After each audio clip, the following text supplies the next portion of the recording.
یہ آپ نے بڑا ضروری میری آج بات سننی ہے، کیونکہ مجھے بہت رنج ہے جو کل ایک اس ملک کا، میں کیا کہوں کہ صحافت کے اندر اگر میں کسی کی سب سے زیادہ ریسپیکٹ کرتا تھا وہ ارشد شریف، جس کو شہید کیا گیا، اور یہ سمجھنا ہے کہ یہ کیا ہوا ہے، اس کا فنومنا سمجھنا ہے آپ نے۔ میں بات کرنا چاہتا ہوں ارشد شریف کی، ایک ایسا آدمی جو بھی اسے جانتا تھا، 2 گھر میں شہادتیں ہوئی تھیں، محب وطن پاکستانی، شاید ہی کوئی پاکستان کی اتنی درد رکھتا تھا جتنا یہ ارشد شریف رکھتا تھا۔ حق اور سچ پہ کھڑا ہوتا تھا، کس لیے؟ ضمیر کا سودا نہیں کرتا تھا۔ ساری صحافی آج جتنے بھی ہیں سب جانتے ہیں کہ ارشد شریف کے ضمیر کی کوئی قیمت نہیں تھی، اس کو کوئی لفافہ نہیں دے سکتا تھا، سٹینڈ لینے والا تھا، حق پہ کھڑا ہو جاتا تھا، اور ارشد شریف وہ آدمی تھا جو سچ پہ کھڑا ہو جاتا تھا، پاکستان کے انٹرسٹ کے لیے کھڑا ہو جاتا تھا۔ میرے سے کئی دفعہ اس نے میرے اتنی تنقید کی میری، جب وہ سمجھتا تھا کہ میں غلط کر رہا ہوں، کسی مافیا کو نہیں بخشتا تھا۔ اپنے پروگرام میں بار بار یہ جو 2 لٹیرے خاندان جنہوں نے ملک کو 30 سال سے لوٹا ہے، ہر پروگرام میں ان کو ننگا کرتا تھا، ثبوت کے ساتھ، دھمکیاں ملتی تھیں، پیسے کی آفر ملتی تھی، لیکن نہ اس کو کوئی خرید سکتا تھا، نہ ڈرا سکتا تھا۔ اور وہ پاکستانی، وہ صحافی جو ساری قوم جانتی ہے کہ وہ ملک کے انٹرسٹ کے لیے محب وطن، جس آدمی کی گھر میں 2 شہادتیں ہوئی ہوں، جس طرح وہ پاکستانی فوج کے ساتھ کھڑا ہوتا تھا، جا کے ان کے کئی پروگرامز کرتا تھا ان کے لیے،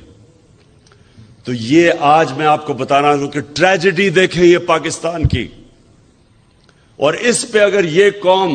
ہماری قوم اگر نہ کھڑی ہوئی، میں آج آپ کو کہہ رہا ہوں کہ ہمارے میں اور جانوروں میں کوئی فرق نہیں رہے گا۔ ارشد شریف، اس کو جب دھمکی آئیں، نامعلوم نمبروں سے دھمکیاں آئیں کہ یہ نہ کہو، سچ نہ بولو، یہ جو رجیم چینج ہوئی ہے، وہ جب اس کو ایکسپوز کرنا شروع کیا، اس کے اوپر دھمکیاں آئیں، ڈرایا گیا، پھر مجھے انفارمیشن آئی کہ اس کو مارنے لگے ہیں،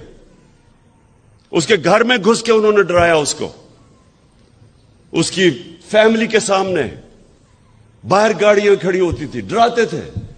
صرف اس لیے کہ وہ سچ نہ بولے، اس کا کوئی ایجنڈا نہیں تھا۔ میں نے اس کو کہا کہ تم ملک سے باہر چلے جاؤ،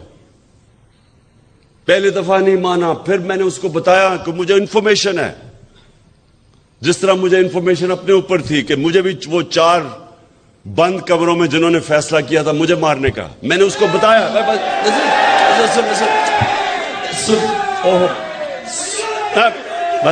بس دیکھیں، تو وہ جب ملک چھوڑ کے گیا، اس کا ویزا ختم ہونے لگا تھا دبئی کا، یہ واپس بلا رہے تھے اس کو، کوئی اس لیے نہیں کہ کوئی جرم کیا ہے اس نے، اس لیے کہ وہ سچ نہ بولے، اس کو واپس بلا رہے تھے، اور وہی کرنا تھا اس سے جو انہوں نے اعظم سواتی کو بند کمرے کے اندر ننگا کر کے اس کے اوپر تشدد کیا، شہباز گل سے کیا انہوں نے، جمیل فاروقی ایک رپورٹر جرنلسٹ، اس کو انہوں نے کیا، سینئر صحافی وہ ملک چھوڑ کے بھاگ گیا صابر شاکر، اس کو دھمکیاں دی۔ یہ وہ لوگ ہیں، ایاز امیر، اس قوم اس کو 30 سال سے جانتی ہے، ریسپیکٹڈ جرنلسٹ، ان کے پیچھے پڑ گئے کہ کسی طرح ڈرا کے ان کو دھمکائیں اور خوف زدہ کریں۔ ارشد شریف شہید کیوں آئے؟ اس کو پتا تھا کہ اس کی جان خطرے میں، اس کو پتا تھا, اس کو بار بار وارننگز آ رہی تھی, میں نے اس کو بتایا.